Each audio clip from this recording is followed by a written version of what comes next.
Shalom y bendiciones a cada uno de ustedes, mis hermanos que se conectan a estudiar. Esta es una nueva serie que estamos iniciando. Es el espacio de estudio Berea, en el cual vamos a estar aprendiendo unas cosas bien interesantes.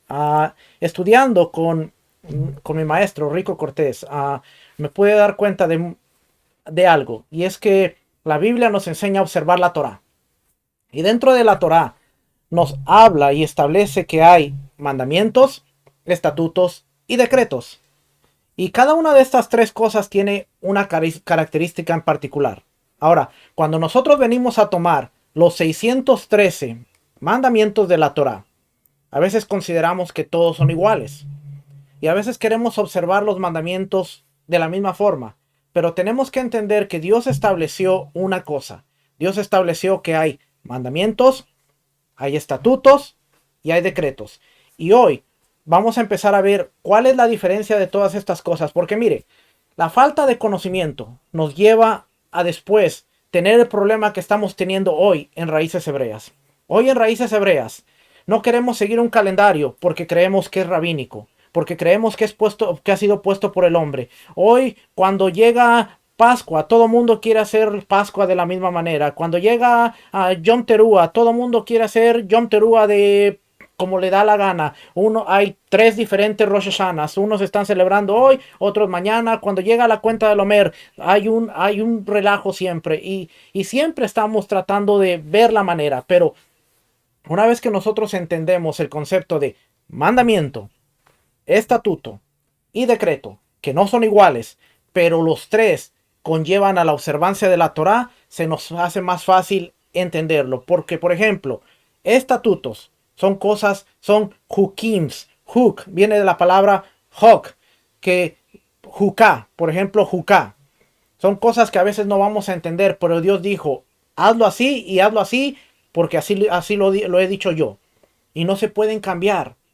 Entonces, después tenemos que darnos cuenta, entonces, mandamientos, estatutos, decretos. Mire, para empezar, lo voy a llevar a la Biblia. Por ejemplo, Deuteronomio capítulo 6 dice, estos son los mandamientos, estatutos y decretos que Adonai vuestro Dios mandó que os enseñase.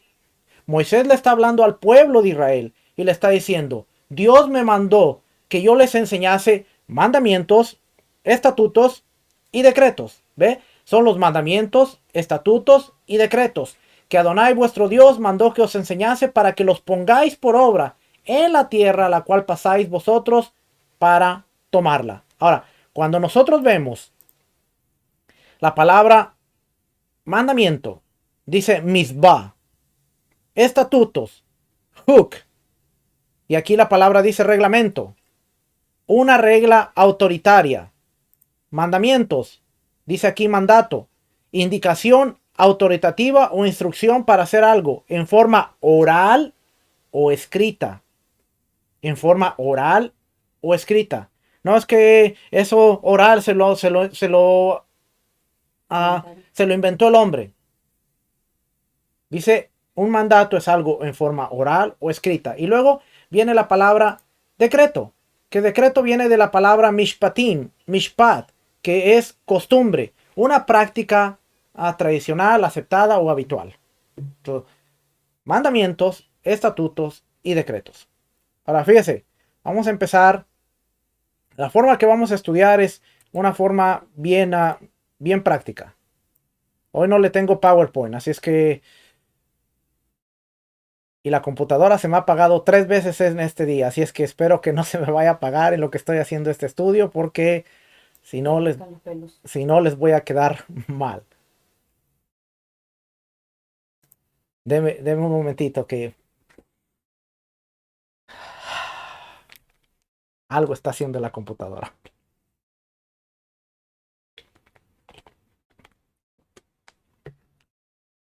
Permítame. Ok, ok, ok. Lo que voy a hacer es, voy a darle, voy a darle aquí a la palabra mandamientos. Voy a hacer un estudio de la palabra para que usted se dé cuenta ahorita de cuán importante es todo esto. ¿Ok? Ahí está pensando un poquito la computadora. Yo voy a ver si me deja regresar para acá. Voy a hacer lo mismo con estatutos. Voy a ponerle a que estudie y en lo que piensa voy a poner decretos. Esto ya lo tenía hecho, pero como la computadora se apagó y yo quería que usted viera cómo es el proceso,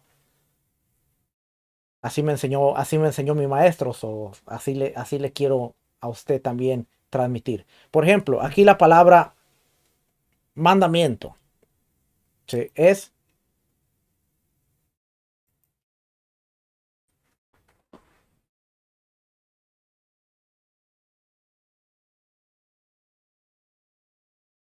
ok. Ahí va la computadora queriendo jalar. Déjenme quito la musiquita. Y ahora sí,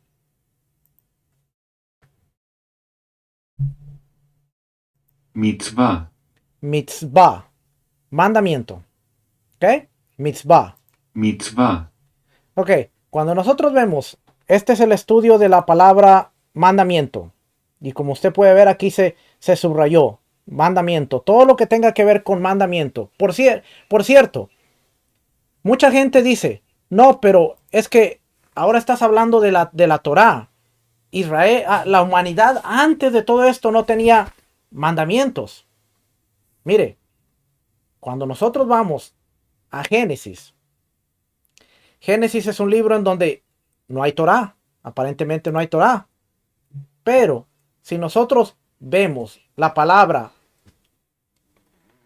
y vamos a Génesis capítulo 26, versículo 5, donde Dios le está hablando a Isaac, y le dice versículo 4, dice, multiplicaré tu descendencia como las estrellas del cielo y daré a tu descendencia todas estas tierras, y todas las naciones de la tierra serán benditas en tu simiente, por cuanto yo Abraham mi voz y guardó mi precepto, mis mandamientos, mis estatutos y mis leyes. Si usted lee, es más, aquí podemos regresar rápido a Deuteronomio, espero que me funcione. Mandamientos, estatutos y decretos. La ley en Deuteronomio, supuestamente. Pero si nosotros regresamos a Génesis, dice que Abraham guardó, por cuanto Abraham oyó mi voz y guardó mis preceptos, mis mandamientos, mis estatutos y mis leyes. Y si nosotros vemos la palabra mandamientos es la misma misbah, estatutos es la misma hukot, y leyes sabemos que es la colección, la Torah completa, todo el cuerpo de ley recopilado. Precepto es un mishmeret. Así es que ahí está para la gente que dice, no, pero es que ustedes solamente están hablando de la ley de Moisés. Bueno, Abraham no estaba dentro del Sinaí, no estaba dentro del cuerpo de leyes mosaicas o de la ley de Moisés, pero estamos viendo que usa el mismo lenguaje de mandamientos, preceptos, estatutos y leyes. ¿Ok? Eso queda bien claro que el argumento de, no, pero es que ustedes hablan de la ley de Dios. Bueno, entonces, ¿qué ley seguía Moisés? ¿Qué ley seguía Abraham? Si no era la misma ley de Moisés, ¿qué ley seguía? Porque dice mandamientos, estatutos, leyes, preceptos. Y muchas veces nosotros tomamos el libro de Gálatas y decimos, no, nosotros somos bendecidos por la bendición de Abraham. Sí, pero aquí estamos viendo claramente que Dios le dice a Isaac, te voy a bendecir como resultado de la obediencia de Abraham, porque él guardó mis mandamientos, mis estatutos, mis leyes y mis preceptos. Y que cuando tomamos Gálatas y no estamos entendiendo el concepto de lo que se está hablando, nos estamos perdiendo de traer la figura de Abraham como un hombre que vivía como se le daba la gana, pero aquí claramente estamos viendo que Abraham tenía preceptos, tenía leyes, tenía mandamientos, tenía estatutos.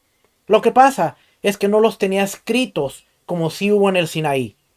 Y por eso, cuando viene el Espíritu, cuando viene la revelación del Ruach HaKodesh, del Espíritu Santo, en el día de Pentecostés, en el día de Shavuot, nuevamente vuelve la Torá, las instrucciones, a ser escritas en las tablas del corazón, como lo fue para Abraham, para Isaac, para Jacob y para todo el pueblo de Israel antes de que llegaran al Sinaí.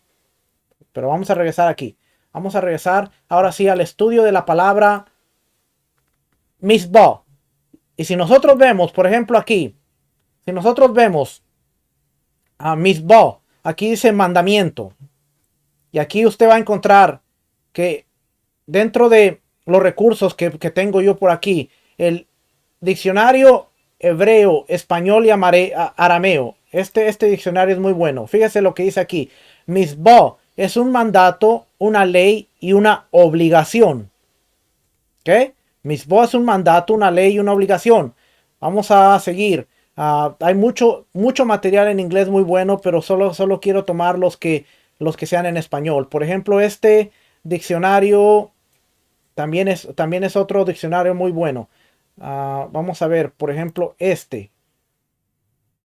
Este es el diccionario de idiomas bíblicos, hebreo, Antiguo Testamento, de Swanson James. Muy bueno también. Y dice que aquí es la palabra 5184, misbah. Y aquí nos dice que es una orden, un mandato, un mandamiento, o sea, una directiva autoritaria, escrita o verbal, que se da como instrucción o prescripción a un subordinado. Por ejemplo, 1 Samuel 13:13. Entonces Samuel dijo a Saúl: locamente has hecho, no guardaste el mandamiento de Adonai tu Dios, que él te había ordenado, pues ahora Adonai hubiera confirmado tu reino sobre Israel para siempre. Primera de Reyes 2:43.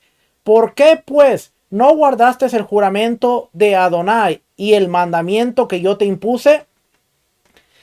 Términos, también la parte de términos, literalmente mandamiento, o sea, las condiciones legales escritas en un contrato vinculante. Jeremías 32:11. Tomé luego la carta de venta sellada según el derecho y costumbre y la copia abierta. ¿Ok? So, bien interesante que ahora vemos que tiene una connotación legal. Y por último, este es el léxico, lexam de la Biblia hebrea. También uno muy bueno. Y aquí dice misbah, mandamiento, equivalente al griego etoin. Y ahorita lo voy a ver, ahorita lo voy a llevar para allá. Etoin, que es orden. A ver si me lleva a ver si me lleva para allá. A ver si me deja. Sí, pero no me llevó a donde quería. Ahorita lo llevo para allá. Así es que dice aquí, uso del sustantivo, mandato, una indicación autoritativa o instrucción para hacer algo en forma oral y escrita.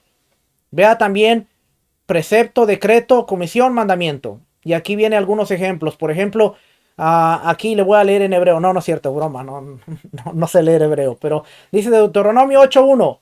Cuidaréis de poner por obra todo mandamiento que yo os ordeno hoy, para que viváis y seáis multiplicados y entréis y poseáis la tierra que Adonai prometió con juramento a vuestros padres. Deuteronomio 11:1. Amarás pues a Adonai tu Dios y guardarás sus ordenanzas, sus estatutos, sus decretos y sus mandamientos todos los días. Ve, aquí nuevamente encontramos que dice, guardarás sus ordenanzas, estatutos, decretos y mandamientos. Aquí nos habla de 4 categorías. Jeremías 35:14. Fue firme la palabra de Jonadab, hijo de Recab, el cual mandó a sus hijos que no bebiesen vino y no lo han bebido hasta hoy por obedecer al mandamiento de su padre. Y yo os he hablado a vosotros desde temprano y sin cesar y no me habéis oído. Aquí el profeta está haciendo una contradicción entre lo que es, ellos obedecieron el mandamiento de su padre, pero no la voz de Dios. Malaquías 2:1. Ahora pues, oh sacerdotes, para vosotros es este mandamiento. Segunda de Crónicas 8:13. Para que ofreciesen cada cosa en su día, conforme al mandamiento de Moisés, en los días de reposo, en las lunas nuevas y en las fiestas solemnes 3 veces al año. Esto es, en la fiesta de los panes y levadura, en la fiesta de las semanas y en los tabernáculos. Una condición o requisito, declaración de lo que se requiere como parte de un acuerdo. También es un mandamiento. Jeremías 32:11. Luego, aquí viene más información, pero esto ya lo voy a llevar. ¿Por qué es importante todo esto? Porque mire, cuando nosotros vemos la Torá desde la perspectiva de los sabios, Maimónides, de hecho el Rambam, el Maimónides, el gran sabio, él fue el que dijo que había 613 mandamientos en la Torá. Ahora lo que usted está viendo es un documento de los 613 mandamientos que podemos encontrar en la Torá. Este documento es bien interesante porque aquí vemos que hay 365 mandamientos que son negativos, 248 positivos, pero este sistema de logos que tengo aquí en la computadora es muy bueno. Un sistema en el cual paso la mayor parte del tiempo cuando no estoy con mi esposa y mis hijas, estoy en logos. Así es que, ¿qué pasa aquí? Nos da, por ejemplo, categorías, sacrificios, ofrendas, sacerdotales, hay mandamientos sacerdotales, santuario, idolatría, justicia, obligaciones financieras, interpersonales, ofrendas. Nosotros vemos los 613, pero dentro de esta categoría está lo que se considera los mandamientos, los preceptos y los estatutos. ¿Qué? ¿Cuál es cuál? ¿Y por qué es importante? ¿Por qué es importante? Porque, por ejemplo, hay mandamientos que son decretos, que son estatutos. Hay mandamientos que le corresponde a los hijos de Aarón y no podemos cambiarlo. Y cuando no entendemos esto, nosotros pretendemos querer guardar la Torá, pero estamos de alguna manera quebrantando la Torá. Ejemplo, ¿a quién se le dio la autorización de decretar la luna nueva? A los hijos de Aarón, a los sacerdotes. Ahora no hay un templo, no hay un Sanedrín, no hay un altar. Pero eso no quiere decir que los hijos de Aarón ya no tienen la autoridad sobre la declaración de la luna. Entonces, ¿qué venimos a hacer nosotros, raíces hebreas que estamos entrando? Tenemos que celebrar la luna nueva. Pero ahora nosotros declaramos cuándo es luna nueva. Ahora nosotros queremos declarar cuándo salió la luna. Cuando está... En la Torá dice que es un decreto dado a los hijos de Aarón. Y cuando vemos la lista, hay mandamientos que son sacerdotales, que no se pueden cambiar, no se pueden transgredir. Entonces no podemos nosotros venir a cambiar. Ejemplo, ¿por qué usted cree que Yeshua nunca se metió con las cosas que tenían que ver con el templo? Él les echaba en cara todo lo malo que estaban haciendo, pero nunca dijo, ustedes están mal en las cosas del templo. ¿Por qué? Porque él no tenía jurisdicción en las cosas del templo. Aunque él era el Hijo de Dios, aunque él era el Mesías, él no podía decir, vamos a cambiar cómo los sacerdotes están haciendo. Al contrario, él dijo, lo que los fariseos les digan hacer, háganlo. ¿Por qué? Porque ellos tienen la máxima autoridad y nadie puede cambiar. ¿Que son corruptos? Sí. ¿Que muchos de ellos han comprado el puesto? Sí. Pero nada le quita la legalidad que tienen ellos como hijos de Aarón. Así que todo lo que los fariseos les digan, háganlo. Pero no hagan como ellos. Porque hay muchas cosas que ellos están haciendo mal y ustedes no tienen que hacer. Pero lo que ellos les digan conforme a las ordenanzas de la Torá, háganlo. Si Yeshua, el Hijo de Dios, no cambió eso estando en vida, ¿qué nos hace pensar que ahora como creyentes en el Mesías podemos establecer nuestros calendarios, establecer nuestras fiestas y establecer muchas de las ordenanzas que están en la Torá? Pero eso solo lo hacemos porque no entendemos qué es un mandamiento, qué es un precepto y qué es un estatuto. El objetivo de estas clases es que a raíz de ir avanzando, vayamos tomando los mandamientos, vayamos tomando esta lista y podamos ver y decir, ahora entiendo lo que es un mandamiento, ahora entiendo lo que es un estatuto y ahora entiendo lo que es un precepto y podamos observar de una mejor manera. Mire, si en el universo, y esto yo lo hablaba con Rico, con Rico la vez pasada, y hablábamos y decíamos, si en el gran universo inmenso que existe de raíces hebreas, estudiáramos la legalidad de esto, se acabarían los debates, se acabarían las contradicciones, se acabarían tantas cosas que hoy se están moviendo porque desconocemos la legalidad. ¿Por qué el judío ortodoxo, reformista, liberal, askenazi, sefardí. ¿Por qué el judío? Con una mente diferente de pensar, el ortodoxo, el ultra ortodoxo, no piensa igual que el liberal. El liberal es casi como un mundano. Pero el ultra ortodoxo es bien firme. El askenazi es diferente al sefardí. Pero en Pesaj, en Pascua, usted no los ve peleando. ¿Es el 14? ¿Es el 15? No, se debe celebrar así. No, se debe hacer así. No, el Omer empieza el 16. No, empieza el otro día. No, tú estás mal porque... No, ellos saben un calendario. ¿Y cuál siguen? El calendario establecido en la Torah. Puede que no piensen igual.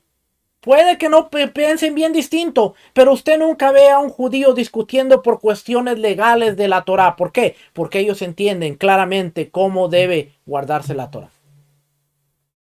¿Por qué usted nunca los ve discutiendo sobre Shabbat? Y aunque son bien diferentes, el ultra ortodoxo es bien diferente al liberal, el askenazi, el sefardí. ¿Por qué usted nunca ve a un ultra ortodoxo y a un sefardí, a un askenazi diciendo: habrá un ceder distinto, habrá un ceder que podamos usar?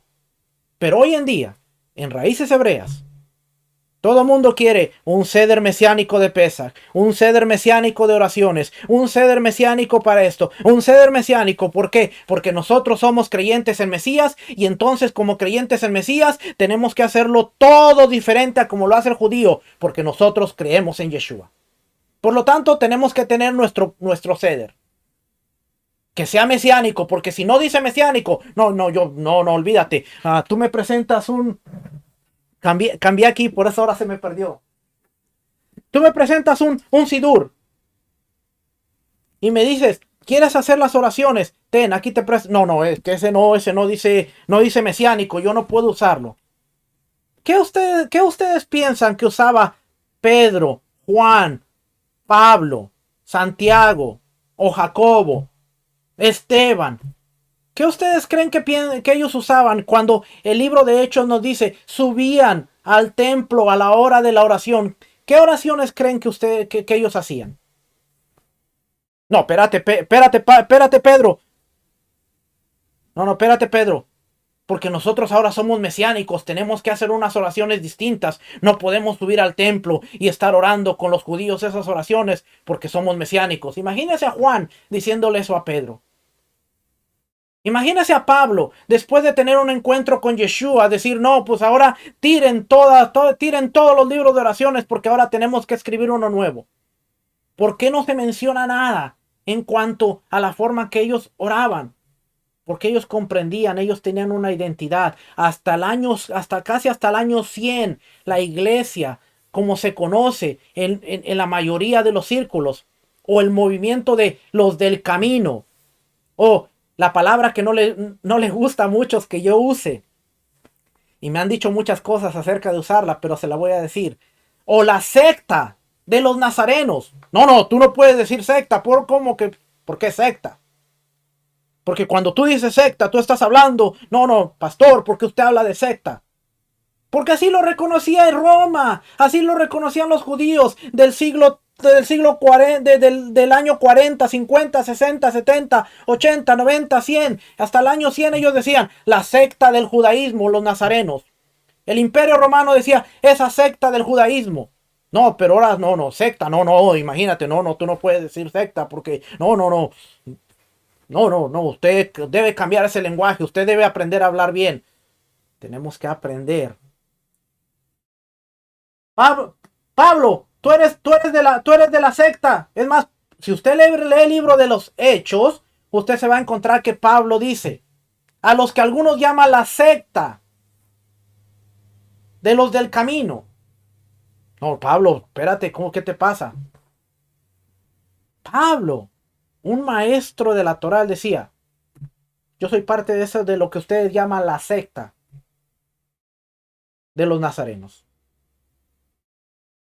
El Imperio Romano, Nerón y todos los emperadores están en los registros históricos. Ellos decían la secta del judaísmo. Porque no era la iglesia. Porque ese pensamiento de la iglesia nació en Pentecostés. no existía nada como la iglesia. Existía un grupo de creyentes judíos con sus creencias judías que hacían todo judío, pero la única diferencia de sus contemporáneos es que ellos creían que el Mesías ya había venido y se había manifestado en la persona de Yeshua. Era lo único distinto, pero de todo lo contrario, tú veías a los fariseos, a los saduceos, a los esenios, a los celotes, tú veías a todos estos diferentes grupos orando y tú veías a los del camino orando con ellos, todos como un cuerpo. Pedro nunca dijo, bueno, señores de aquí, bueno, ya yo soy la roca sobre la cual la iglesia se va a levantar, de ahora en adelante traigan papel y lápiz que vamos a escribir nuestras propias oraciones. Pero ahora nosotros entramos a lo que es las raíces hebreas y empezamos a cambiar el sidur, empezamos a cambiar todo porque nosotros queremos obedecer los mandamientos mejor que los judíos. Ellos están mal, ellos no saben hacer las cosas, ellos lo han metido todo en religión, ellos lo han metido, lo han encajonado todo en un sistema de religioso, pero no entendemos que el judaísmo, mire, es que el problema es que nosotros estamos poniendo la mirada en lo que es el judaísmo de hoy, judaísmo moderno. Pero así como el cristianismo se desvió y así como el cristianismo se salió y se modificó a través de los años, después del año 100 en adelante, así también el judaísmo moderno. El judaísmo moderno tiene muchas cosas que usted va a encontrar que no están en la Torá y por eso mucha gente dice, no, eso es rabínico, eso es hecho por el hombre. Pero después del exilio, después del regreso del exilio con Esdras, Nehemías y la gran asamblea que se estableció, no había rabinos. Había sacerdotes que eran los que enseñaban la Torá. Los rabinos no empezaron a salir hasta después de la destrucción del templo. Es cuando empieza a salir el término rabino. En los tiempos de Yeshua no había rabinos. Había fariseos, había saduceos, que eran los más importantes, la secta más importante, que eran los maestros de la Torá, los maestros de la ley, los fariseos y los saduceos. Los saduceos eran mayormente los que eran con el sacerdocio, porque estaban mejor acomodados, tenían mejor recursos, tenían más dinero. Pero en los años de Yeshua no había rabinos. Cuando se destruye el templo y empieza a haber la dispersión, entonces es que empieza a existir el concepto de rabino. Y rabino no es otra cosa más que un maestro de la Torá. Por cierto, un rabino tiene que estudiar. No cualquiera puede llamarse un rabino. Tiene que pasar por las escuelas y tiene que tener un conocimiento en todo lo que es la Torá para poder ser un rabino. Un maestro, un pastor, tiene que pasar años de instituto. Normalmente, por ejemplo, en el sistema, en donde yo estaba, en la iglesia donde yo estaba, teníamos que pasar 5 años de instituto y graduarnos de los 5 años del instituto para poder ser considerados al pastorado. 5 años en los cuales uno tenía que estudiar. Pero ¿qué pasa hoy? Hoy venimos a Raíces Hebreas.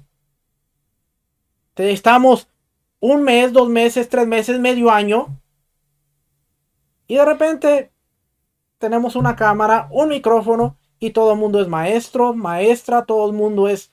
Y queremos empezar a darle cuando no hemos tenido una escuela y un crecimiento.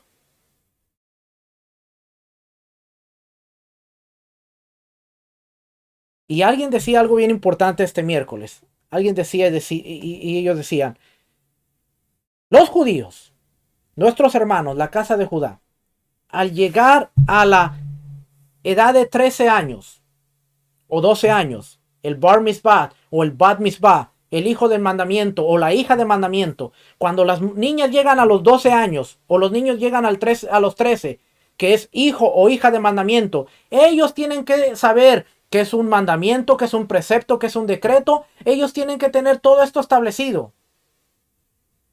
Porque de ahí en adelante son hijos de mandamiento.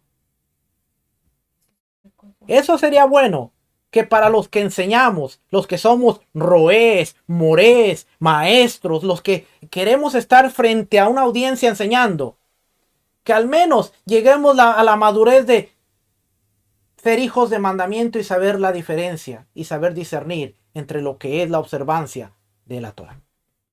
Pero ¿cuál es el problema? No nos gusta sentarnos a aprender, no nos gusta sentarnos a escuchar, no nos gusta sentarnos a crecer, porque muchas veces creemos que ya lo sabemos todo, cuando en realidad no lo sabemos nada. Mire, yo llevo más o menos 5 años estudiando concepto de lo que es raíces hebreas, que es una parte de lo que es entender la escritura. Raíces hebreas no es todo. Yo estudio raíces hebreas. Malamente te vas a quedar truncado en una partecita.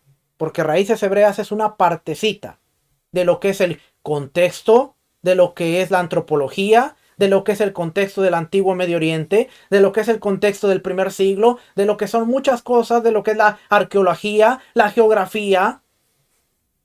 O sea que si tú estudias raíces hebreas, te has quedado en un pedacito de todo lo que es necesario para estudiar la escritura. So, ¿por qué tenemos que estudiar todo esto? Porque después nosotros podemos venir para aquí, para esta lista, y entender que hay 613 mandamientos, 248 positivos, 365 negativos, pero si usted ve la parte de aquí, abajito, dice, no aplicables hoy, 330, que no se pueden aplicar hoy.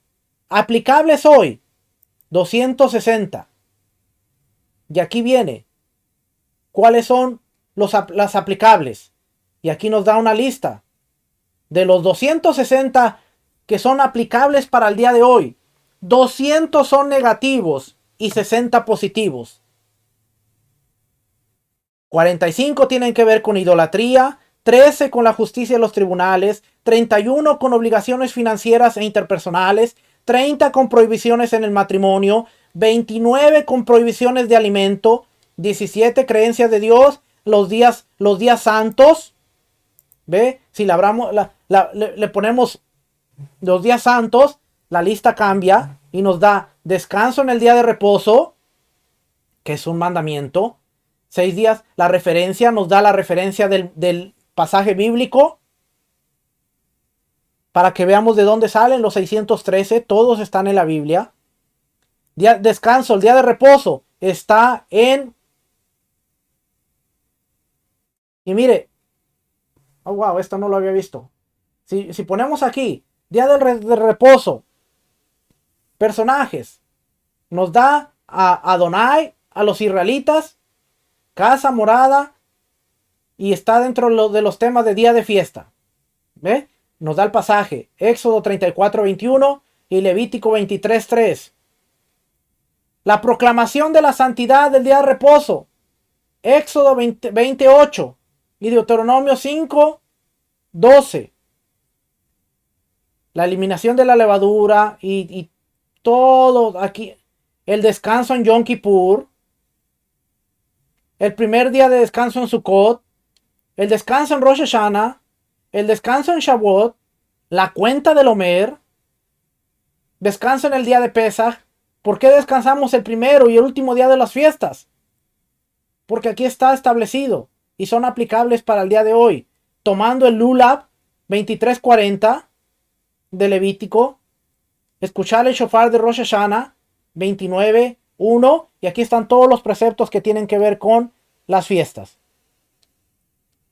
Después, si le quitamos aquí, vamos a ver que tiene el día de reposo y las fiestas 9. Deberes hacia los demás. Y aquí podemos seguir viendo las categorías, personajes, lugares, cualquier lugar, negativos, viajar en el día de reposo, los grados de matrimonio, tener relaciones sexuales fuera del matrimonio, 23:16. Esta lista la vamos a ir viendo poco a poco, pero lo que yo quiero que se lleve usted hoy no es solamente la lista. Y luego 248 positivas. Aplicables hoy, 60. Y aquí están las 60 que se aplican el día de hoy. ¿Ok?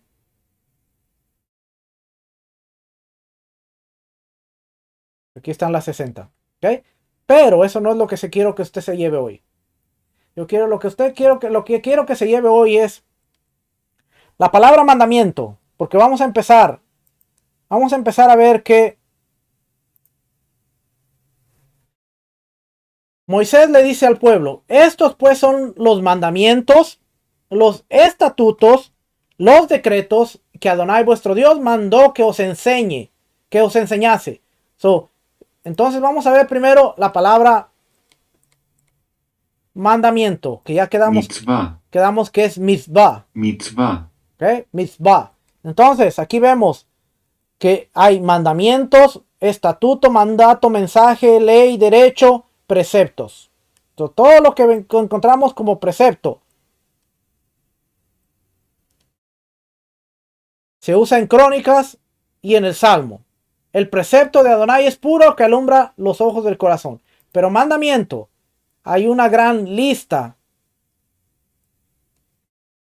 que usted ve aquí que está por toda la Biblia, empezando desde Génesis 26:5. Abraham guardó los mandamientos. Éxodo 15:26. Si oyeres atentamente la voz de Adonai tu Dios, e hicieres lo recto delante de sus ojos, y dieras oído a sus mandamientos, y guardares todos sus estatutos, ninguna enfermedad de la que envía a los egipcios te enviaré a ti, porque yo soy Adonai, tu sanador. No están en el Sinaí todavía. Adonai dijo a Moisés, ¿hasta cuándo no querréis guardar mis mandamientos y mis leyes? Cuando no quisieron observar el mandamiento de guardar el maná en el día y de la manera que tenían que hacerlo. No guardar para el otro día y no guardar y guardar doble para el día de Shabbat. Y aquí vemos una gran lista que está por toda la Biblia. Deuteronomio está llena de la palabra mandamiento. Josué está llena, Primera de Reyes,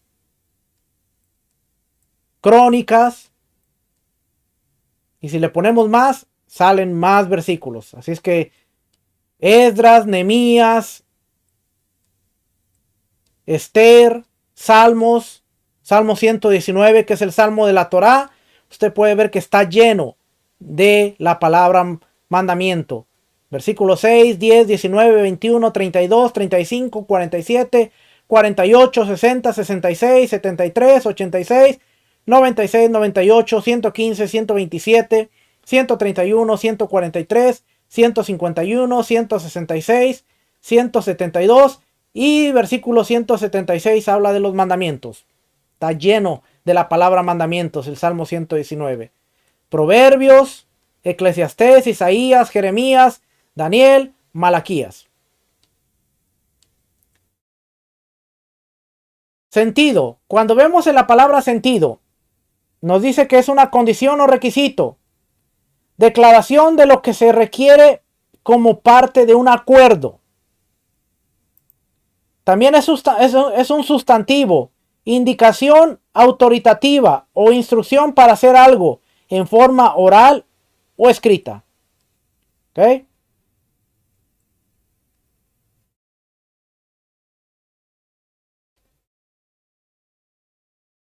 Y aquí viene la palabra entalmá, pero no sé dónde.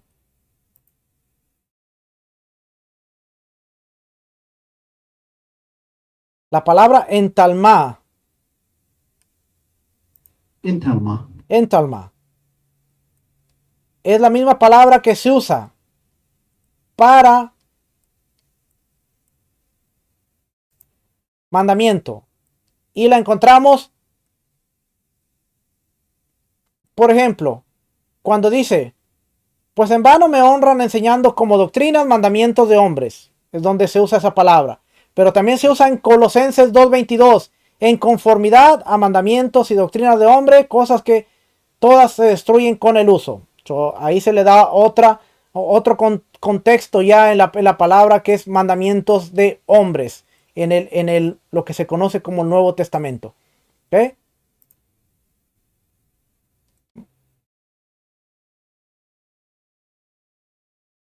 Fíjense lo que dice el diccionario bíblico, Enderman.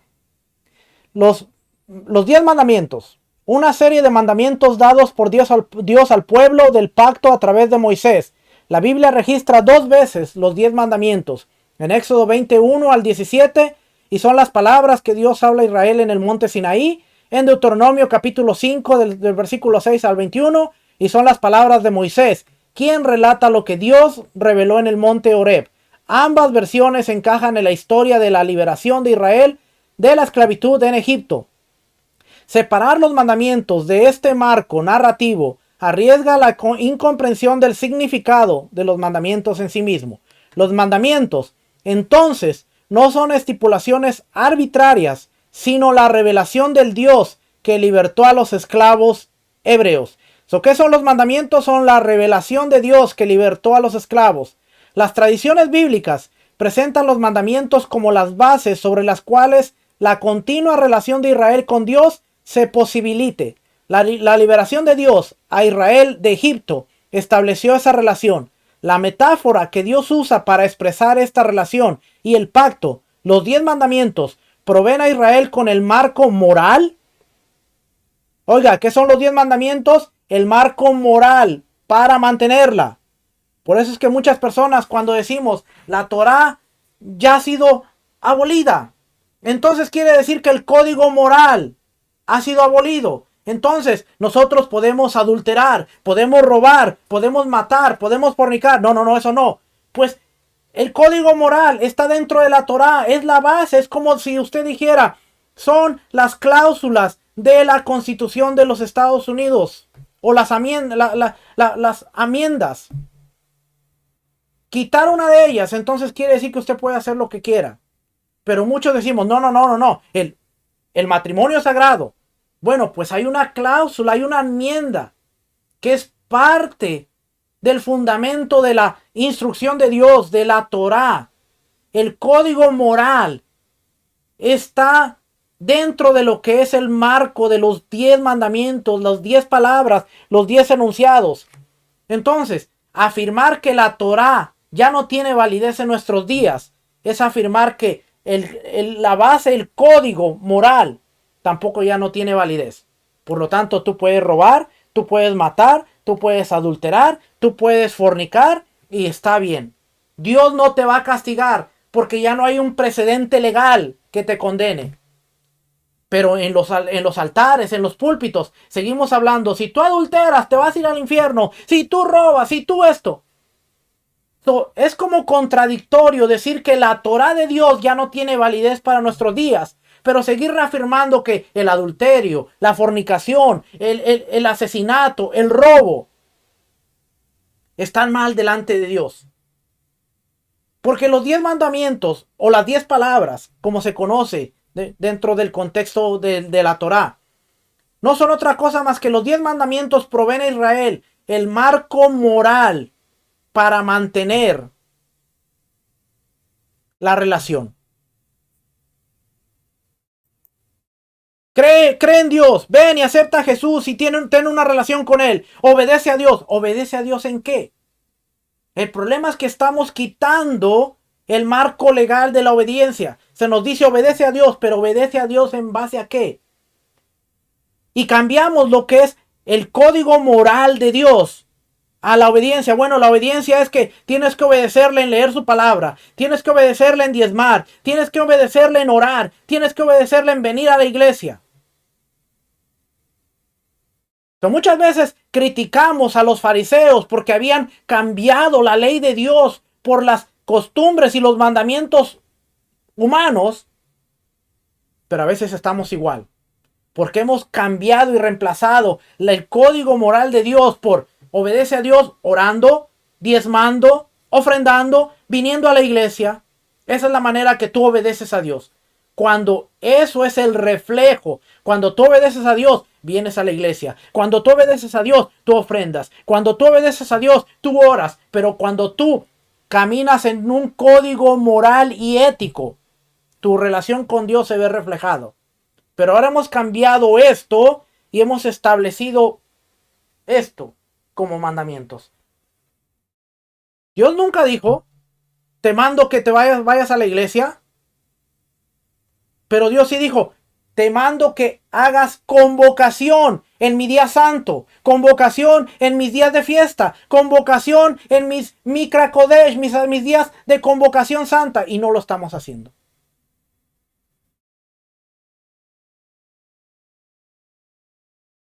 Cuando nosotros nos reunimos en Shabbat, estamos observando el mandamiento de convocación. Porque si nosotros leemos Levítico 23, dice que son convocaciones, no solamente levantar la copa y hacer kiddush, hacer el recibimiento del Shabbat. Eso no es observar el Shabbat, sino que parte de observar el Shabbat es la convocación. Por eso usted ve a la casa de Judá, que ellos están metidos todo el día en la sinagoga, desde 8 o 9 de la mañana hasta 5 o 6 de la tarde. ¿Usted me está diciendo que eso es lo que tenemos que hacer? No. Pero de alguna manera, Shabbat es convocación, es estudiar la palabra, es tener tiempo con el Eterno, guardar todo esto. Eso es la convocación. Así es que me termino aquí porque se me acaba el tiempo y no saqué ni siquiera mandamientos. Así es que los 10 mandamientos proveen a Israel con el marco moral para mantener la relación del pacto. Mientras que la metáfora viene de la esfera de la ley internacional, es incorrecto entender los mandamientos meramente como un resumen de obligaciones legales de Israel para con Dios. No restringían la libertad de Israel. ¿Ve? Entender que la ley es esclavitud es no entender el concepto de mandamientos, porque no restringían la libertad de Israel, sino el camino que les guiaría a la plenitud de vida que en la tierra que Dios les daría. ¿Cuál es el problema? El problema es que hoy estamos pensando que la ley te esclaviza, cuando la ley te liberta. Las instrucciones te dan vida, las instrucciones te dan un orden, las instrucciones te dan una conducta en la cual tú puedes ver las bendiciones, la paz del Eterno en tu vida, en tu matrimonio, en tu familia. Pero como tenemos la mentalidad de que los mandamientos esclavizan, seguimos viviendo esclavos del pecado. Porque no tenemos una estructura, no tenemos un orden y no tenemos un código de ética. Por lo tanto, al no tener una estructura, un orden y un código de ética, seguimos viviendo como nos da la gana. Pero creemos en Dios, pero tenemos una relación de pacto con Dios, pero seguimos haciendo lo que no debemos hacer. Por la mentalidad que tenemos de que los mandamientos te esclavizan. Cuando realmente dice aquí, no restringía la libertad de Israel, sino que era el camino que les guiaría a la plenitud de vida. No es que Dios ha prometido que las bendiciones nos seguirán. Y oramos, decretamos y proclamamos que las bendiciones me seguirán donde quiera que yo vaya. Pero nos olvidamos de algo importante. Que las bendiciones son el resultado de la obediencia. Esas bendiciones son la plenitud de vida que te siguen cuando tú entiendes que los mandamientos no te esclavizan, sino que te llevan al camino de la vida. Son el camino que les guiaría a la plenitud de vida a la tierra que Dios les daría. También la obediencia de Israel a los mandamientos no tenía que ver tanto con la sumisión a la voluntad como una respuesta de amor. La bondad de Dios y amor experimentada por Israel en su liberación de la esclavitud despertaba una respuesta de amor de un Israel agradecido. Oiga, esta parte es importante porque dice aquí, dice, la bondad de Dios no quiere. Ok, está. La bondad de Dios y amor experimentada por Israel en su liberación de la esclavitud despertaba una respuesta de amor de un Israel agradecido. Usted ha escuchado muchas veces, el pastor Walter dice mucho esta frase, salvos por gracia. pero en la obediencia hay bendición. Algunos otros maestros dicen, no guardamos la Torá para salvación, sino en respuesta de la salvación. Son otras palabras, ¿qué quiere decir? Israel no tenía que guardar la Torá para salvación, sino en la respuesta de la bondad de Dios y el amor experimentado por haber sido liberados de la esclavitud de Egipto. Ellos ahora despertaban una respuesta de amor de Israel agradecido. La respuesta de haber sido liberados, de haber sido redimidos, promovía en ellos una obediencia a lo que Dios pedía. La Biblia no sugiere cómo se deben dividir o enumerar los mandamientos, pero eso lo vamos a ir viendo a través del tiempo. No aparece en referencia a los 10 mandamientos. En hebreo dice las 10 palabras, o de aquí que salió el decálogo. Ni en Éxodo 20 ni en Deuteronomio 5, pero en Éxodo 34:28 sí encontramos que dice: y él estuvo ahí con Adonai 40 días y 40 noches, no comió pan ni bebió agua, y escribió las tablas del pacto, los 10 mandamientos. Ahí sí aparece la palabra 10 mandamientos. Deuteronomio 4:13 dice: y él os anunció su pacto, el cual os mandó poner por obra los 10 mandamientos y los escribió en 2 tablas de piedra. Deuteronomio 10:4 dice: y escribió en las tablas conforme a la primera escritura los 10 mandamientos que Adonai os había hablado en el monte del medio del fuego el día de la asamblea, y me las dio Adonai.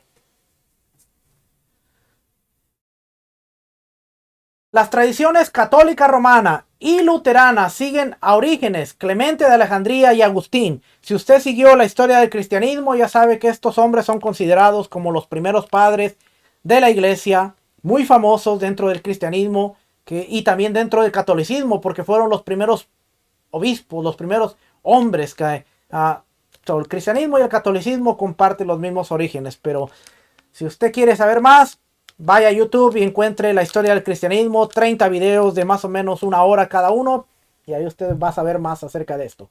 Pero dice: las tradiciones católica, romana y luterana siguen a Orígenes, Clemente de Alejandría y Agustín, quien consideró la prohibición de adoración a otros dioses y el hacer imágenes como un mandamiento, y separaba la prohibición de codiciar la esposa del vecino en 2 mandamientos. Por eso cuando usted ve los 10 mandamientos de la forma católica, de alguna manera ya no está la observancia del Shabbat, del sábado, y ahí es donde se produce el cambio. Las tradiciones rabínicas y reformadas unen los 2 mandamientos que prohíben codiciar y separan la prohibición de falsa adoración y el hacer imágenes en 2 mandamientos. No aparece un orden lógico en los mandamientos, aunque la serie comienza con obligaciones que Israel tenía hacia Dios, y luego continúa con las obligaciones que los israelitas tenían con los demás. El contenido de los mandamientos no es único en la tradición israelita. Lo que es único es su asociación en ese grupo de 10. La sencillez de los mandamientos es también sorprendente. Son rectos y no requieren interpretación legal. Le voy a leer esta parte. La comprensión de la divinidad en el antiguo cercano oriente establece el parámetro de los mandamientos que trata con las obligaciones de Israel hacia Dios. Los mandamientos prohibían cualquier actividad que implicara control humano sobre lo divino. La gente organizaba imágenes de sus dioses en sus templos para asegurar la presencia divina en medio de ellos, pero ninguna imagen podía constreñir la presencia divina en Israel. El punto de vista mitológico en el antiguo cercano oriente imaginaba los cielos poblados por muchos dioses, mientras que los mandamientos requerían que Israel sirviera a su Dios exclusivamente. El Dios de Israel no debía ser servido como un garantizador de votos. La prohibición de trabajar en el Shabbat o el sábado muestra que el Dios de Israel determinaría el patrón de sus vidas. Cuando no queremos descansar el sábado, estamos declarando que Él no es el Señor de nuestras vidas, porque nosotros seguimos diciendo cuándo descansar y no. Y a veces traemos versos como, no, pero Jesús dijo que el sábado fue hecho para el hombre y no por el hombre. Y Jesús dijo, yo soy el Señor del sábado. Pero Jesús nunca dijo el sábado ya no tiene la validez. Y entender que la prohibición de trabajar en Shabbat o en el sábado, hasta el día de hoy sigue mostrando que el Dios de Israel, el Dios que creó los cielos y la tierra, determina el patrón de nuestras vidas. Y Él dice cuándo nosotros debemos estar tranquilos y cuándo debemos continuar. Él dice cuándo nosotros debemos estar tranquilos para ver la bendición doble y cuándo salir a conseguir la bendición doble. Así de sencillo.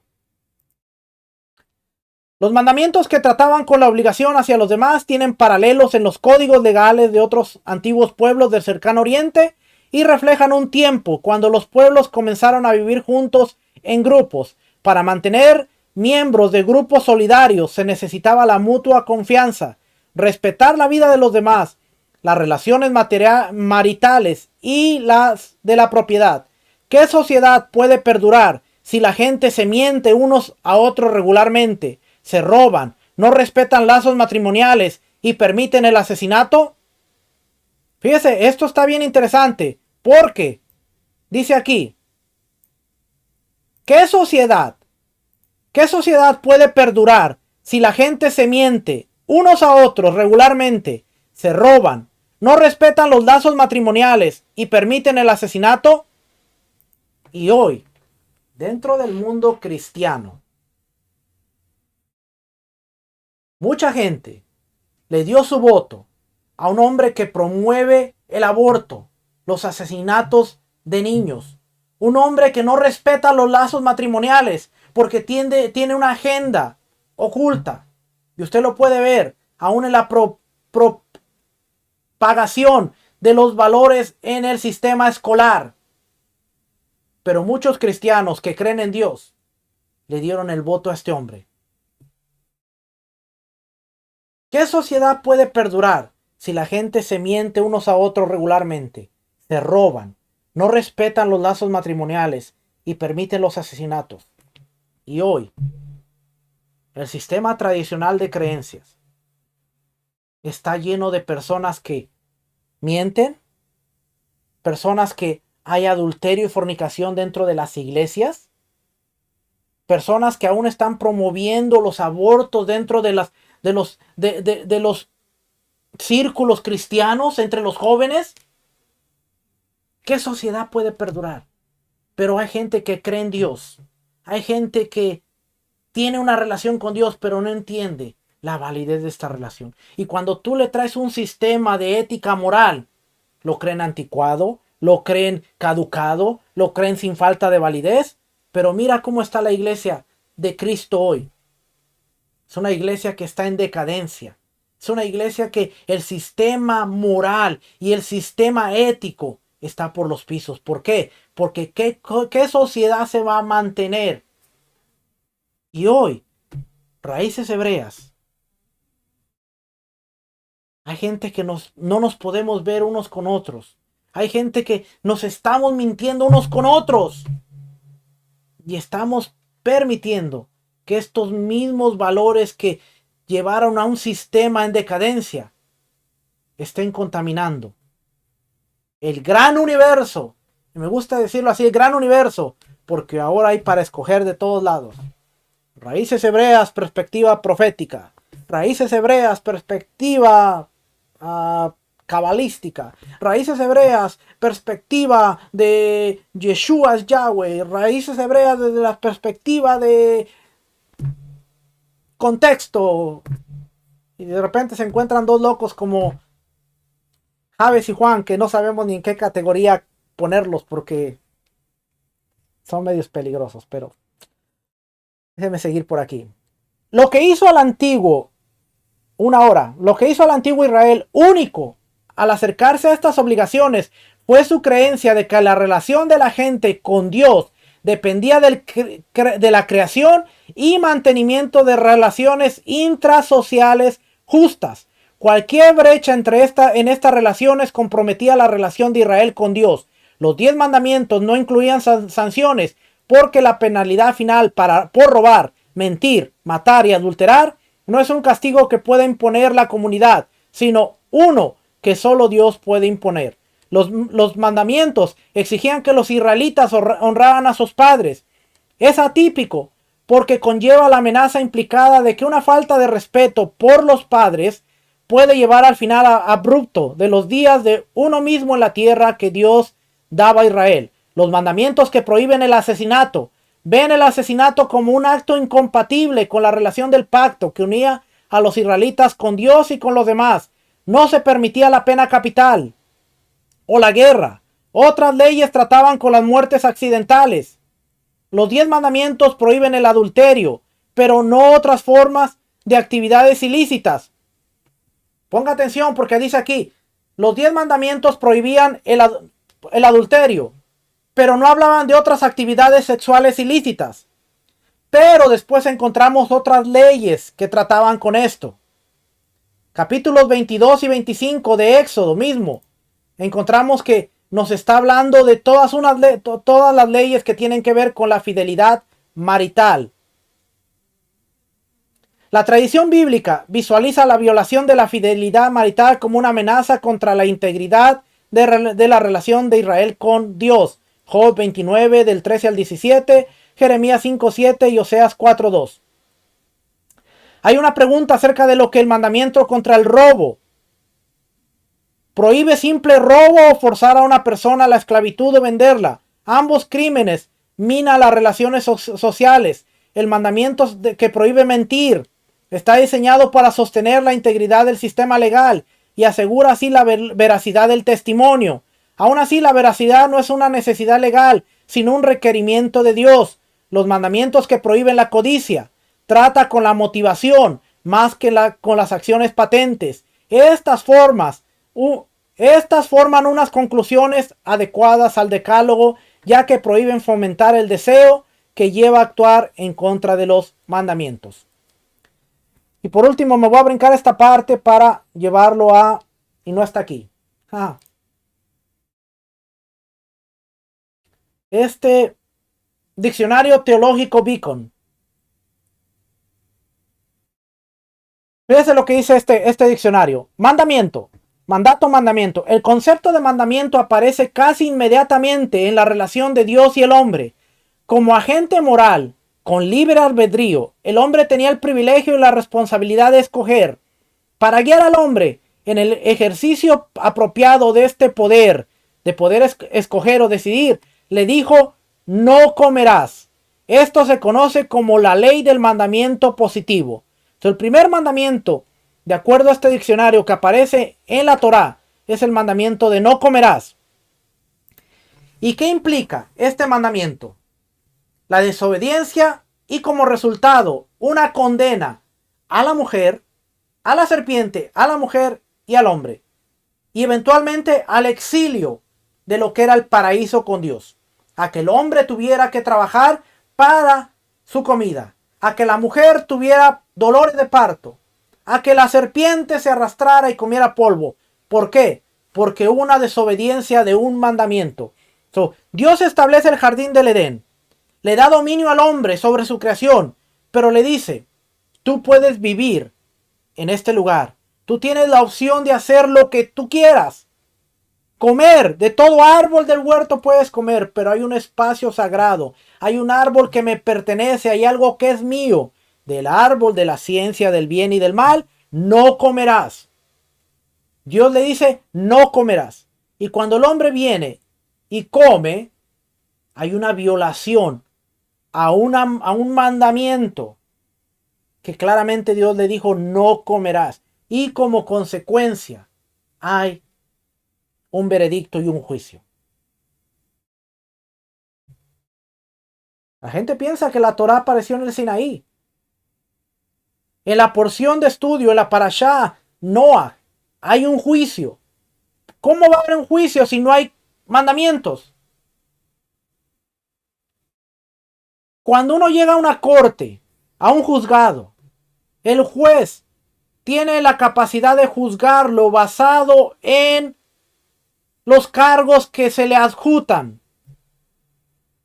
Imagínese un juez que venga y diga, ¿de qué se le acusa a esta persona? No, pues no hay cargos. Entonces, ¿para qué me hacen perder el tiempo? Si no hay cargos, ¿qué hace este hombre aquí? Es ilógico pensar que una persona se va a presentar a juicio cuando no hay un sistema que le ponga cargos. Cuando dice, Dios juzgó la tierra y la tierra estaba corrupta, los designios del hombre eran constante mal, en su pensamiento eran de constante mal, pero había un varón justo que fue hallado justo en todas sus generaciones. Hubo un juicio en la tierra, hubo cargos a la humanidad, pero hubo un hombre que fue encontrado inocente, y por consecuencia de que fue encontrado inocente, se le dio el veredicto de que este hombre iba a ser salvo junto con su familia dentro de una generación perversa.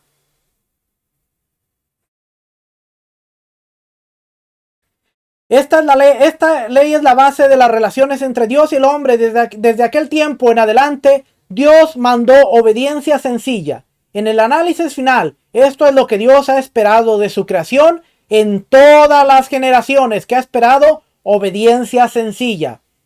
El derecho de mandar se basa en la revelación que Dios ha hecho de sí mismo como infinito y santo creador del universo. El hombre como ser inferior, creado, está sujeto a la autoridad impuesta sobre él.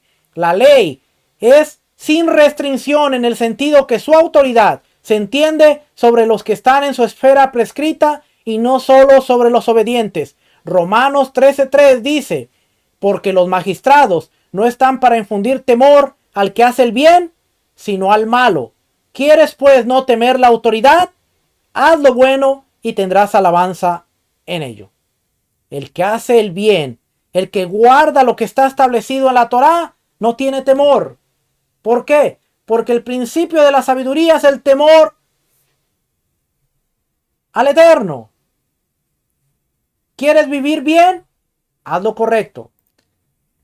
Déjeme terminar aquí. Fíjate, cuando Moisés escribió los 10 mandamientos en Éxodo 20, no cambió la relación fundamental entre Dios y el hombre. Otra vez, Dios estaba pidiendo obediencia. Las diferencias primordiales fueron dos. Primero, la ley estaba escrita de modo que podía ser leída repetidamente. Los israelitas no tenían excusa. Segundo, haciendo uso de los mandamientos, Dios señaló las áreas de la vida que debían guardarse en conformidad con su voluntad conocida tanto en las sociales como en las religiosas. En resumen, toda la vida está bajo el cuidado de un Dios todopoderoso y siempre presente. La ley ceremonial que siguió en el libro de Levítico es la demostración práctica de la relación interna entre Dios y el hombre. Fue esta relación interna la que tuvo preeminencia en el ministerio de los profetas en sus días. Miqueas 6, 7 y 8 dice: ¿se agradará Adonai de millares de carneros o de 10,000 arroyos de aceite? ¿Daré mi primogénito por mi rebelión, el fruto de mis entrañas por el pecado de mi alma? Oh hombre, él te ha declarado lo que es bueno. ¿Y qué pide Adonai de ti? Solamente hacer justicia y amar, misericordia y humillarte ante tu Dios. Y para Cristo, para el Mesías en su tiempo, Mateo 23, habla de acusa a los escribas y fariseos, y tenemos que entender esa parte. No la voy a leer porque es larga. Quiero terminar. La relación del Mesías con la ley o los mandamientos está resumida en sus propias palabras. No he venido para abrogar la ley, sino para cumplirla, para darle el cumplimiento y entendimiento. La demanda básica de una obediencia sencilla no ha cambiado. Después de Yeshua no ha cambiado. La meta del ministerio de la palabra de Dios ha sido que el hombre acepte la dirección divina y se someta a ella. Finalmente, toda la humanidad rendirá cuenta de su obediencia a la voluntad revelada de Dios. Pablo dice, Romanos capítulo 14. Este sí es largo, vamos a leerlo. Déjenme le quito aquí esta parte. Del 14 al 25, capítulo 1 dice: a griegos y no a griegos, a sabios y no a sabios soy deudor. Así que en cuanto a mí, pronto estoy para anunciaros el evangelio también a vosotros que estáis en Roma. Porque no me avergüenzo del evangelio, porque es poder de Dios para salvación a todo aquel que cree, al judío primeramente y también al griego, porque en el Evangelio la justicia de Dios se revela por fe y para fe, como está escrito, mas el justo por la fe vivirá. Porque la ira de Dios se revela desde el cielo contra la impiedad e injusticia de los hombres que detienen con injusticia la verdad. Porque lo que de Dios se conoce le es manifiesto, pues Dios se lo manifestó. Porque las cosas invisibles de Él, su eterno poder y deidad, se hacen claramente visibles desde la creación del mundo, siendo entendidas por medio de las cosas hechas, de modo que no tienen excusa. Pues habiendo conocido a Dios, no le glorificaron como a Dios, ni le dieron gracia, sino que se envanecieron en sus razonamientos y en su necio corazón fue entenebrecido. Profesando ser sabios, se hicieron necios y cambiaron la gloria del Dios incorruptible en semejanza de imagen de hombre corruptible, de aves, de cuadrúpedos y de reptiles, por lo cual también Dios los entregó a inmundicia en la concupiscencia o en los deseos de su corazón, de modo que deshonraron entre sí sus propios cuerpos, ya que cambiaron la verdad de Dios por la mentira y honrando y dando culto a las criaturas antes que al Creador, el cual es bendito por los siglos de los siglos. En el último siglo, empezando con la alta crítica alemana, alrededor del 1850, ha habido un esfuerzo por parte de la teología liberal y del escolaticismo liberal de desmerecer la idea de una revelación escrita de Dios al hombre. Se sostiene que los conceptos del Antiguo Testamento sobre ley y autoridad son vestigios de un pasado arcaico y que no deben considerarse válidos para hoy. De acuerdo a este punto de vista, Dios se revela de manera nueva. Oiga lo que dice aquí. Y esto empezó en el año 1850, dice aquí la crítica alemana. Se sostiene que los conceptos del Antiguo Testamento sobre ley, o Torá y autoridad son vestigios de un pasado arcaico que no deben considerarse válidos para hoy. De acuerdo a este punto de vista, Dios se revela de manera nueva a cada generación y a cada individuo. De aquí es donde viene, oh Dios me habló, oh Dios se me reveló, oh Dios me dijo. Por lo tanto, no se debe obediencia a una norma escrita, sino a la revelación personal intrínseca.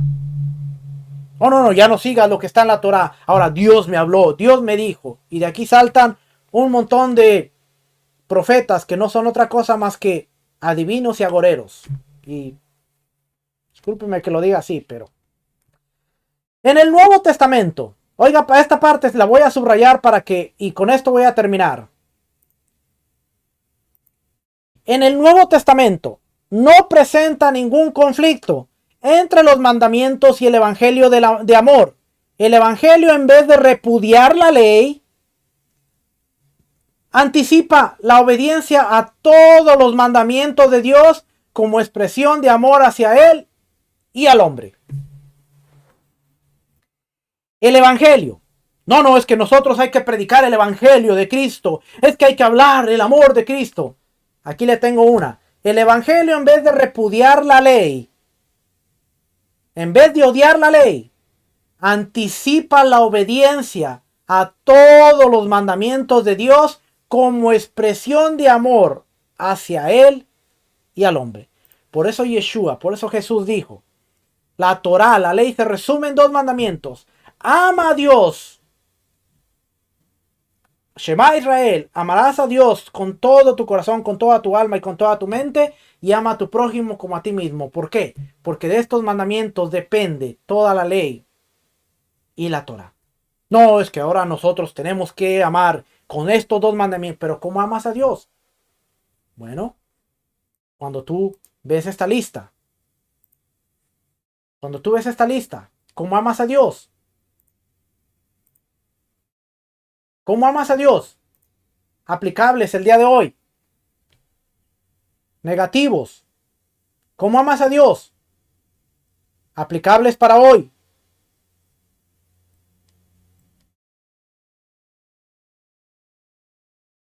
A través de muchos de estos provisiones de alimentos.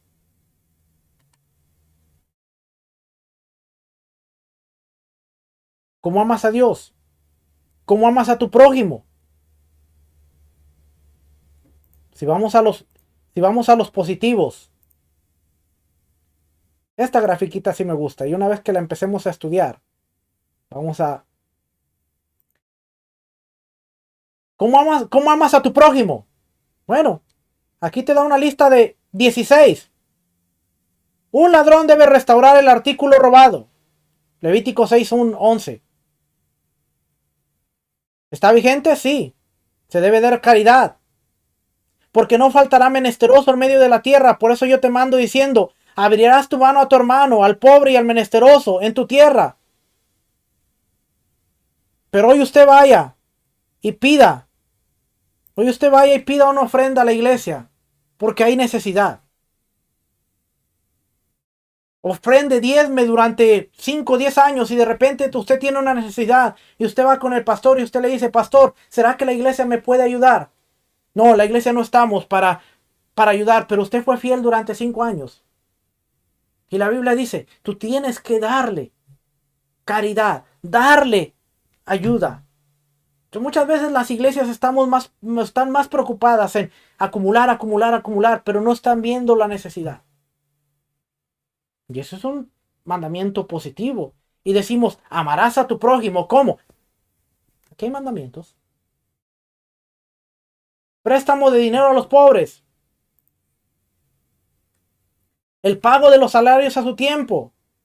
Un empleado se le permite comer del producto en el cual está trabajando. Reprensión del pecador. Amar a nuestro prójimo amor a nuestro prójimo. Amor al desconocido. Las leyes de los pesos y las medidas.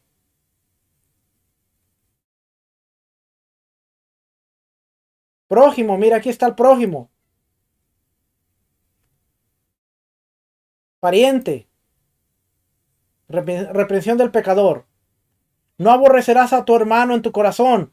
Razona con tu prójimo para que no participes de su pecado. ¿Ve? Y aquí nos lo va dividiendo. Así es que nos vamos a divertir mucho. Vamos a ir entendiendo esta parte. Porque después no le leí esta parte de aquí. Mandamiento. No le leí esta parte de aquí. Mandamiento. No vimos palabra mishpat o decretos. Y no vimos la palabra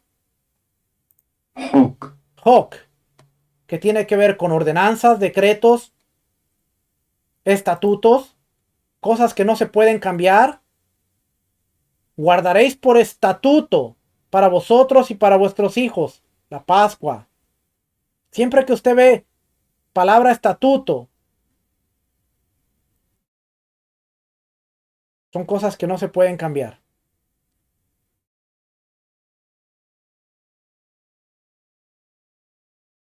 Pero esa parte la vamos a estudiar la próxima semana. Es que, acuérdese, la Biblia nos dice, déjenme ver si puedo regresar allá. Sí pude aquí. La Biblia nos dice, estos pues son los mandamientos, estatutos y decretos que Adonai vuestro Dios mandó que os enseñase para que los pongáis por obra en la tierra a la cual pasáis vosotros para tomarla. Yo le pregunto, queremos guardar Torah, pero sabemos cuál es mandamiento, cuáles son estatutos y cuáles son decretos. Yo no lo sabía. Yo no lo sabía hasta hace un poco tiempo. Yo no lo sabía hasta hace poco tiempo. Y cuando yo empecé a aprender esto, ya no tuve más pleito en cuándo es Pascua, cuándo es el Omer, cuándo es el calendario, porque yo entendí que hay estatutos, que hay cosas que son perpetuos, que no se pueden cambiar. Y si yo quiero observar la Torá, yo tengo que observarla no de acuerdo al judaísmo, pero de acuerdo a la legalidad que Dios ha establecido.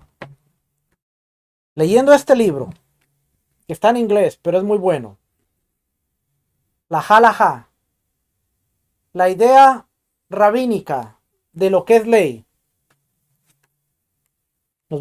me di cuenta que muchas veces nosotros decimos, eso es rabínico, y cuando una persona dice rabínico, ahora, yo puedo empezar a detectar que esa persona no sabe la diferencia entre lo que es mandamiento, estatuto y decreto. Y a veces decimos, hay que observar Torah, hay que enseñar Torah. Pero si vamos a enseñar Torah, vamos a hacerlo de una manera correcta y de una manera adecuada. Así es que yo espero que esta enseñanza haya sido de bendición y que haya podido ayudar un poquito. Acuérdense, esto fue solamente como una apertura de lo que es mandamiento, estatuto y decreto y de lo que vamos a ir viendo. Por eso cuando usted ve, por ejemplo, este libro, Tariah Mitzvot,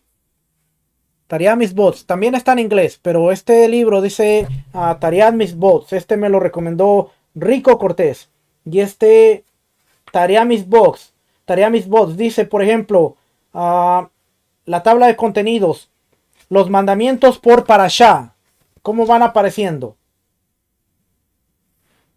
Sefer Bereshit, o el libro de Bereshit.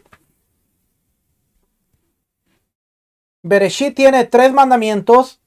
Shemot o Éxodo tiene 11 mandamientos, o 111 mandamientos. Vayikra, que es el libro de Levítico, tiene 247 mandamientos. Números, Bamidbar tiene 52 mandamientos. Y Deuteronomio de Barim tiene 200 mandamientos. 200. Y en cada una de las porciones podemos ir viendo. Por ejemplo, Bereshit tiene un mandamiento, de acuerdo a los 613. ¿Y cuál es ese mandamiento? Multiplícate, sé fructífero y multiplícate. Y aquí nos explica un montón de cosas acerca de ser fructífero y multiplícate. La esencia, qué es la ley, muchas cosas bien interesantes. Así es que, por eso es que yo he aprendido a no ver los mandamientos de la misma manera. Leg Leja tiene un mandamiento, que es la próxima semana con Abraham, Leg Leja. Y en ese mandamiento está, se lo digo o no se lo digo, todo hombre tiene que ser circuncidado. No apareció en el Sinaí, apareció con Abraham. Y si somos hijos de Abraham, pero ya la circuncisión es otra cosa que después hablaremos de ella, pero aparece ahí. Y así vamos viendo los 613. Pablo nunca habló que la circuncisión no tenía legalidad. El problema con Pablo era cómo llevamos a una persona a entender la circuncisión. Hoy en día, el problema es que estamos queriendo que la gente se circuncide así. Hoy están aprendiendo Torah y mañana, hermano, circuncídese. Pero no le hemos enseñado a circuncidar el corazón, que es lo primero y es lo que tenemos que trabajar. Cuando una persona circuncida el corazón, va a ser fiel, va a ser leal y va a honrar el mandamiento de la circuncisión. Cuando una persona no ha circuncidado el corazón, hay el peligro y hay el chance de que esa persona circuncidada haga algo peor que puede acarrear condenación más adelante. Pero ¿de quién es la culpa? ¿Del hermano que fue empujado a circuncidarse? ¿O de los maestros que no estamos guiando sabiamente a la persona a entender? Circuncida tu corazón, entiende, haz un compromiso con Dios y cuando llegues a la de la carne no va a haber problema. Familia, que el Eterno les bendiga, que el Eterno les guarde. Nos estaremos viendo la próxima semana para seguir hablando acerca de mandamientos, estatutos y decretos. Y más adelante vamos a empezar a ver cada mandamiento, su categoría. Vamos a ver los que no son aplicables. No hay templo. El hombre no puede seguir con los que son de mujer. Y hoy, aunque hay mandamientos para mujer, no se pueden seguir porque no hay templo y tienen que ver con la pureza ritual. Pero ya estaremos hablando más adelante. Familia, shalom, bendiciones.